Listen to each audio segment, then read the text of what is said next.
Hello everyone and welcome to Map My Mind. आज इस video में हम लोग पढ़ेंगे second and third Carnatic war के बारे में। तो स्टार्ट करते हैं आज का टॉपिक सेकेंड कार्नेटिक वॉर। तो सेकेंड कार्नेटिक वॉर में दो टीम बन जाता है। पहले टीम में मुजफ्फर जंग, चंदा साहिब और फ्रेंच ईस्ट इंडिया कंपनी होता है। दूसरे टीम में अनवरुद्दीन, नासिर जंग और ब्रिटिश ईस्ट इंडिया कंपनी होता है। अगर आप कंफ्यूज हो रहे हैं कि मुजफ्फर जंग कौन है, चंदा साहिब कौन है, अनवरुद्दीन कौन है, नासिर जंग कौन है, तो एक आपको छोटा सा ओवरव्यू हम आपको देते हैं।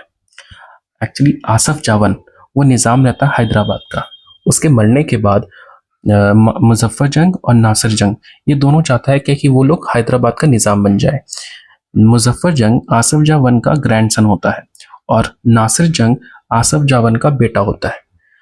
तो इसीलिए इस दोनों के बीच में एक राइवल होता है कि कौन हैदराबाद का निज़ाम बनेगा।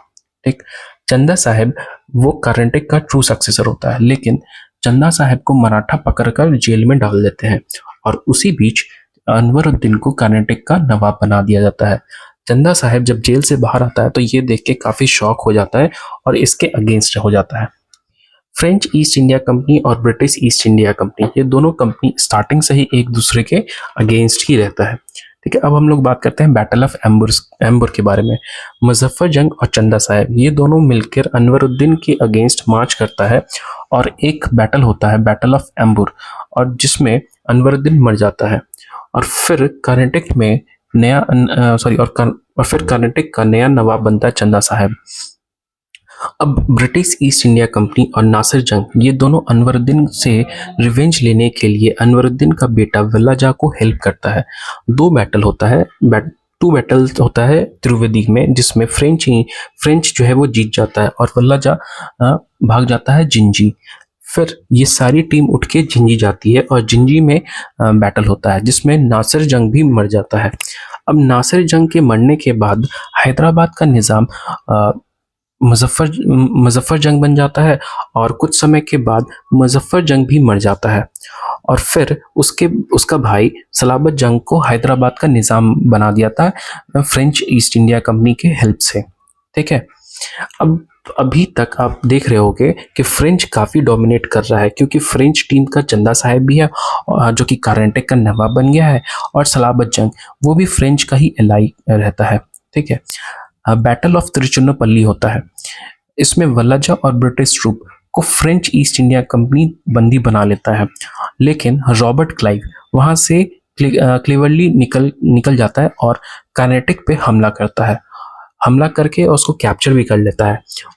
इससे डर कर चंदा साहिब जो है वो वहां से भाग जाता है, लेकिन उसको भाग जाता है, लेकिन चंदा साहिब को मराठा लोग मार देते हैं। वल्लाजा को कर्नाटक का नवाब बना दिया जाता है बाई ब्रिटिश एलाई। ठीक है, तो गेम चेंज हो रहा है यहाँ से।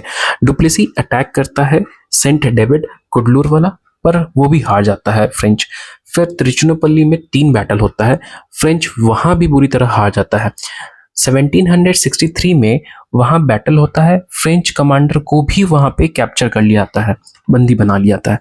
फिर ट्रीटी ऑफ पौंडीचेरी होता है 1775 में, वो एक पीस एग्रीमेंट होता है बिटवीन फ्रेंच एंड ब्रिटिश।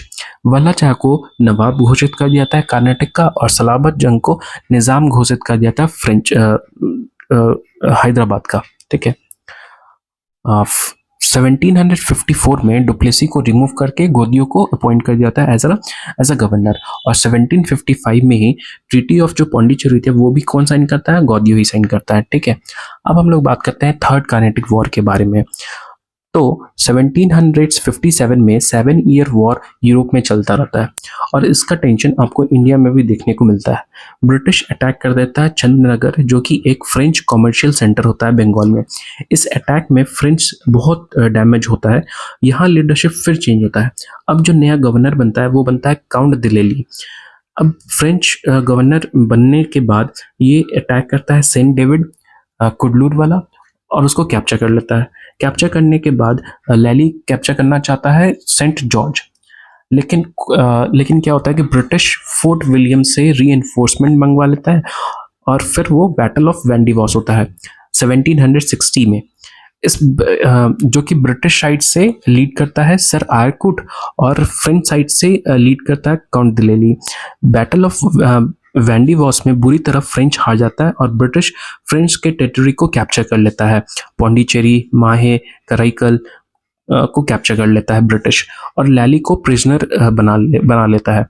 फिर लास्ट में ट्रीटी ऑफ पेरिस साइन किया जाता है, जिसमें फ्रेंच का जितना भी टेरिटरीज इंडिया में कैप्चर करता है ब्रिटिश, वो सब लौटा देता है, और उसको रिस्ट्रिक्शन देता है, फ्रेंच को रिस्ट्रिक्शन देता है कि आप कोई भी फोर्टिफिकेशन किला नहीं बना सकते और ट्रुप्स आर्मी भी नहीं रख सकते, सिर्फ आप इंडिया में ट्रेड करोगे। That's it.